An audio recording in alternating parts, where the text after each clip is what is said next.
Уште 2 недели остануваат да се реши судбината на меѓународните операции на Лукойл, откако швајцарската компанија Gunvor се откажа од понудата за купување на имотот на Лукойл во странство.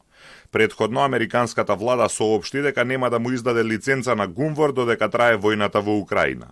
Сега се бара нов купувач.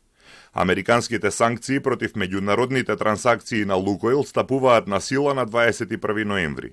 Од пред неколку дена на нивните бензински во земјава не може да се плаќа со картичките на Виза и на Diners. Се уште е нејасно колкави ќе бидат последиците врз Македонија ако во наредните 2 недели не дојде до продажба на Лукойл.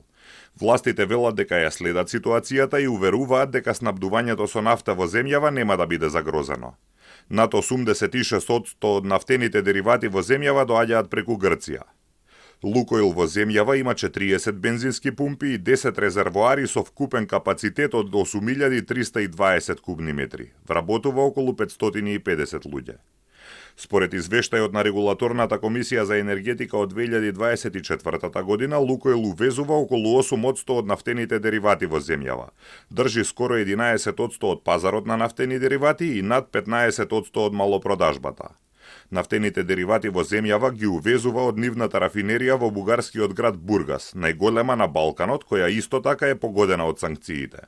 Токму за да ги избегне санкциите, бугарскиот парламент вчера донесе закон со кој државата добива можност да преземе директна контрола врз рафинеријата доколку се оцени дека постои ризик по националната или енергетската безбедност на земјата.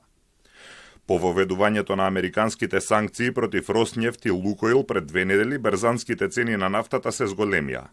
Бензинот во Македонија во изминатите 10 дена поскапе за 1 денар, но дизел горивото поскапе за 4 денари, од 67 на 71 денар. Гувернерот Славески пред 10 дена рече дека не очекува санкциите кон Лукойл да предизвикаат инфлација во Македонија. Компанијата Gunvor пред 2 дена соопшти дека Европа ќе се соочи со недостиг на нафта и со бран од пуштања доколку не им одобрат купување на Лукойл.